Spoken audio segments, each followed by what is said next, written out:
آج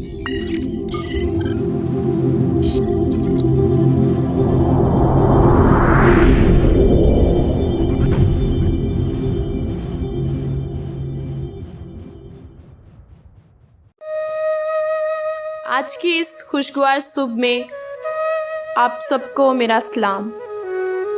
آج کے اس خوبصورت دن اور سہانی صبح میں ہم ایک بار پھر آپ کی خدمت میں حاضر ہیں۔ حسب معمول ہم اپنے دن کا آغاز خدائے بزرگ کی حمد و ثنا کرتے ہوئے کریں گے۔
خدا کی حمد و ثنا کرنے کے بعد ہم خدا کے بندے کے وسیلہ سے خدا کا کلام سنیں گے۔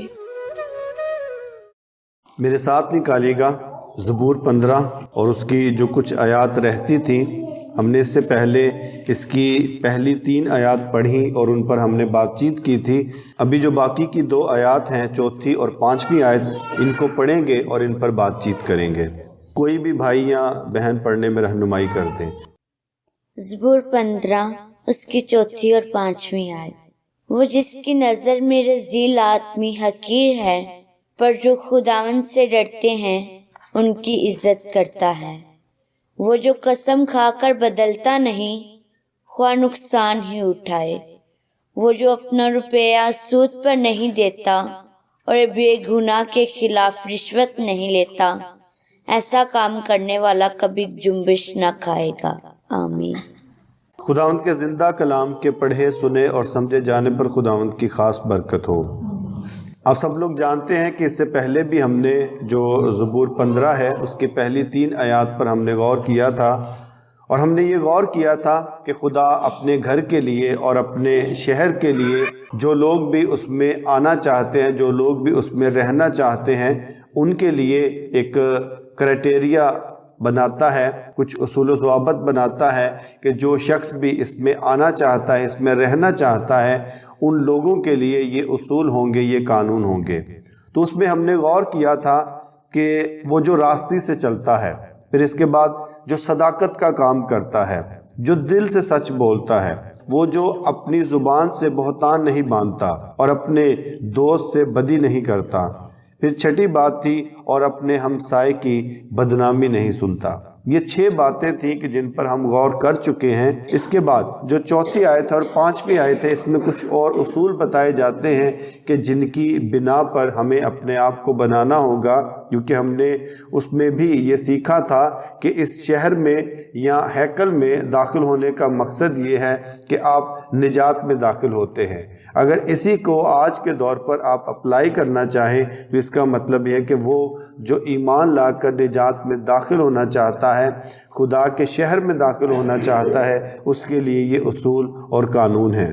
4تھی آیت میں لکھا ہے، وہ جس کی نظر میں رذیل آدمی حقیر ہے۔ رذیل سے مراد کمینہ، پاجی، نکما بندہ، یعنی ایسا شخص کے جس کے وسیلے سے دوسروں کو تکلیف ہوتی ہے۔ تو لکھا ہے کہ ایسے شخص کے ساتھ وہ نفرت کرتا ہے۔ اب اس نفرت کے بھی کچھ پہلو ہیں کہ جن کو جاننا بہت ضروری ہے۔ پولس نے ایک شخص سے یہ کہا، ایسوں سے صحبت نہ رکھنا، یعنی وہ جو برے لوگ ہیں، جو بدکار لوگ ہیں، ان کے ساتھ صحبت نہ رکھنا۔ کہنے کا مقصد تو یہ تھا کہ کہیں ایسا نہ ہو کہ آپ ان کی عادات سیکھ جائیں، کہیں آپ ان سے گناہ نہ سیکھ جائیں۔ لیکن کیا ہوا کہ ان لوگوں نے بالکل ہی ان سے ملنا چھوڑ دیا، بالکل ہی ان سے بات چیت کرنا چھوڑ دیا۔ لیکن وہاں پر خدا کا بندہ پھر ان کو بتاتا ہے کہ اگر آپ ان سے بات چیت نہیں کریں گے، اگر آپ تھوڑا بہت ان سے ملیں گے نہیں، تو آپ ان کو کیسے خدا کے لیے تیار کر سکتے ہیں۔ تو یہاں پر جب یہ کہا جاتا ہے اس کی نظر میں رذیل آدمی حقیر ہے، یعنی آپ کی نظر میں وہ حقیر سمجھا جائے، جب آپ کمپیریزن کریں گے، موازنہ کریں گے اس کے لحاظ سے، اس لحاظ سے نہیں کہ آپ اس کی جان کی، آپ اس کی روح کی فکر نہ کریں۔ پولس ایک جگہ پر ایک شخص کا ذکر کرتا ہے اور ساتھ وہ بتاتا ہے کہ اس نے میرے ساتھ برائی کی، لیکن میں کہتا ہوں، میں یہ سوچتا ہوں کہ اس کی روح جو ہے وہ آخری دن میں بچ جائے۔ حالانکہ اس نے اس کے ساتھ برائی کی ہے، لیکن پھر بھی وہ کہتا ہے کہ اس کی روح آخری دن میں بچ جائے۔ اس لیے ہمیں بھی اس بات کا خیال رکھنا ہے کہ ایسے لوگوں کے ساتھ زیادہ ہماری صحبت نہ ہو، لیکن آپ ان کے لیے دعا بھی کر سکتے ہیں، آپ ان سے بات چیت بھی کر سکتے ہیں، تاکہ آپ ان کے لیے کوئی نہ کوئی راستہ نکال سکیں، کوئی نہ کوئی طریقہ کر سکیں کہ جس کے ذریعے سے آپ ان کو گناہ کی زندگی میں سے نکال کر ایماندار کی زندگی میں اس شخص کو لا سکیں۔ تو یہاں پر جو چیز بیان کی گئی ہے وہ کمپیریزن کے طور پر بیان کی گئی ہے، موازنے کے طور پر بیان کی گئی ہے۔ جیسے لکھا ہے، وہ جس کی نظر میں رذیل آدمی حقیر ہے، پر جو خداوند سے ڈرتے ہیں ان کی عزت کرتا ہے۔ یعنی کہ 2 لوگ ہیں، سمجھے کہ 2 لوگ آ رہے ہیں، اور ان دونوں لوگوں میں سے ایک شخص وہ ہے کہ جو رذیل ہے، جو کمینہ ہے، جو پاجی ہے، اور دوسرا شخص جو ہے وہ ہے کہ جو خداوند سے ڈرتا ہے۔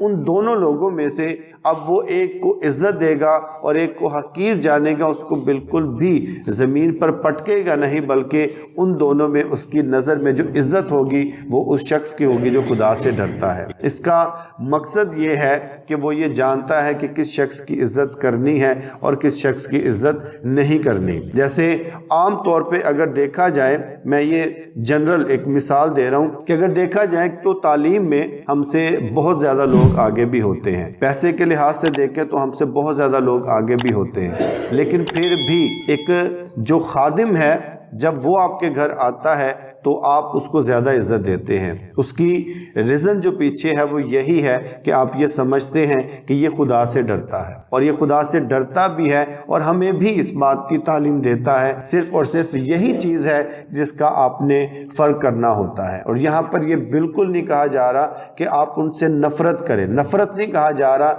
صرف یہ کہا جا رہا ہے کہ آپ کی نظر میں وہ شخص جو خداوند سے ڈرتا ہے اس کی عزت زیادہ ہونی چاہیے. نفرت کے لیے نہیں کہا جا رہا، صرف یہ کہا جا رہا ہے کہ آپ جو وہ شخص ہے جو ایماندار ہے اس کی عزت زیادہ ہونی چاہیے، تاکہ اس کو اس بات پر فخر ہو، وہ اس بات پر اور زیادہ خدا کی حضوری میں شکر گزاری کر سکے کہ خداوند ویسے اگر دیکھا جائے تو میری عزت کیا ہے. جیسے کلام مقدس بھی یہ بیان کرتا ہے کہ انسان کیا ہے کہ تو اس کا خیال کرے. لیکن صرف اور صرف یہی چیز کہ جب ہم خدا پر بھروسہ رکھتے ہیں، خدا پر ایمان رکھتے ہیں، تو اس وقت ہماری عزت خدا کی وجہ سے بڑھ جاتی ہے. پھر اس کے بعد بیان کیا گیا ہے کہ وہ جو قسم کھا کر بدلتا نہیں خواہ نقصان ہی اٹھائے. اور یہاں بھی ایک ایسی صفت بیان کی جا رہی ہے کہ جو ایسے شخص میں پائی جاتی ہے جو خدا کے گھر میں رہ سکتا ہے، خدا کی ہیکل میں رہ سکتا ہے. اگر کبھی ایسا ہو جائے اس کو قسم کھانا پڑ جاتی ہے. پہلے ہم نے سیکھا جو قسم کھاتے ہیں خدا کے نام پر قسم کھاتے ہیں، ہم نے نئے عہد نامے میں سے یہ حوالہ سیکھا. یہاں پر جو چیز بیان کی جا رہی ہے کہ اگر وہ قسم کھا لیتا ہے، اب اس میں گھاٹا ہے یا جو کچھ مرضی ہے، اب وہ اس کو پورا ہی کرے گا، وہ کبھی بھی اسے ٹلے گا نہیں، کیونکہ اس نے جو قسم کھائی ہے وہ خدا کے نام سے قسم کھائی ہے. تو اگر اس کا نقصان بھی ہے یا جو کچھ مرضی ہے، جس طریقے سے بھی ہو، وہ اس کو پورا کرے گا، کیونکہ اس میں اگر وہ اس کو پورا کرتا ہے تو جو عزت ہوگی وہ خدا کے نام کی ہوگی، اور اگر وہ اس کو پورا نہیں کرتا تو جو ذلت ہوگی وہ بھی خدا کے نام کی ہوگی، اس لیے کہ اس نے خدا کا نام لے کر جھوٹ بولا. اور یہی ہم نے نئے عہد نامے میں خدا یسوع مسیح کی تعلیم میں سے یہ سیکھا تھا کہ اپنی قسمیں خدا کے لیے پوری کرو. یعنی کبھی بھی اس طرح سے آپ نے نہیں کرنا کہ آپ اپنے جھوٹ کو سچ بنانے کے لیے خدا کا نام استعمال کریں، اس لیے کہ ہمیں کسی بھی چیز پر اختیار نہیں ہے، نہ اپنی چیز پر، نہ ان چیزوں پر جو کائنات کی چیزیں ہیں، یعنی آسمان، زمین اور زمین میں موجود وہ ساری چیزیں کہ جو ہم دیکھتے ہیں. ہمارا اختیار کسی بھی چیز پر نہیں ہے. تو جب ہمارا اختیار نہیں ہے تو ہم ان کا نام لے کر قسم کیسے اٹھا سکتے ہیں؟ پھر وہ چیزیں کہ جو ہماری اپنی ہیں، جو اپنی زندگی سے متعلق ہیں، جیسے بالوں کی مثال دی گئی، تو آپ تو اپنے بالوں کو نہ تو سفید کر سکتے ہیں نہ کالا کر سکتے ہیں. اگر آپ کو اتنا بھی اختیار نہیں ہے تو آپ یہ کیسے کہہ سکتے ہیں کہ میں تیرے سر کی قسم کھاتا ہوں؟ تو اس طرح کہنا بھی یہ ہے کہ میں تیری جان کی قسم کھاتا ہوں. اس لیے اگر کبھی ایسا ہو جاتا ہے کہ آپ قسم کھا لیتے ہیں، ایسی کوئی منت ایک حساب سے مان لیتے ہیں خدا کے نام سے، تو اس کو پورا کرنا آپ کے لیے لازم ہو جاتا ہے اگر آپ ایماندار ہیں. 5ویں آیت میں لکھا ہے وہ جو اپنا روپیہ سود پر نہیں دیتا. سود آپ لوگ سب لوگ سمجھتے ہیں.